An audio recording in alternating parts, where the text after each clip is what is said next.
Welcome to our channel. Today we how to uninstall Argo CD from a VPS deployment step by step clearly. To uninstall Argo CD from your VPS deployment, start by accessing the terminal of your VPS. Ensure you are logged in as a user with the necessary permissions. First, delete the Argo CD namespace by entering the command kubectl delete namespace argoct. This command removes the namespace along with all resources within it. Next, confirm that the namespace has been deleted by executing kubectl get namespaces. If the namespace still appears, wait a few moments and check again. Once the namespace is removed, clear any remaining resources or configurations. You may also want to delete the Argo CD custom resource definitions, or CRDs. Run the command kubectl delete crd applications.argoproj.io to remove the application CRD. Follow that by deleting any other CRDs related to Argo CD, such as kubectl delete crd app projects.argoproj.io. After the CRDs have been deleted, check for any persistent volumes.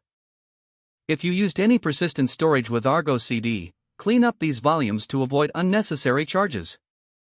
To find persistent volumes, use the command kubectl get persistent volume. Identify and delete any that are related to Argo CD if they are no longer needed. Now, check for any remaining services related to Argo CD. You can do this using the command kubectl get services and argoct.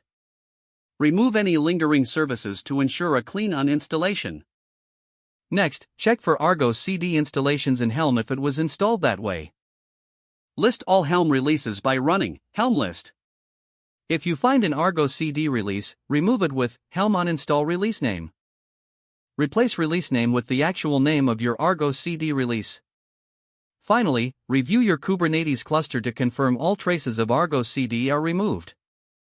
You can do this by running kubectl get all namespaces. If everything is clean, you have successfully uninstalled Argo CD from your VPS deployment. If the page does not load, refresh the browser or try again in a private or incognito window. Make sure you are using the correct email address, then retype it carefully to avoid small typos. If your password is not accepted, use the reset option and create a new strong password you can remember. Check your spam folder for verification or security emails, then complete any requested confirmation steps. Don't forget to like this video and subscribe to our channel for more step-by-step tech guides.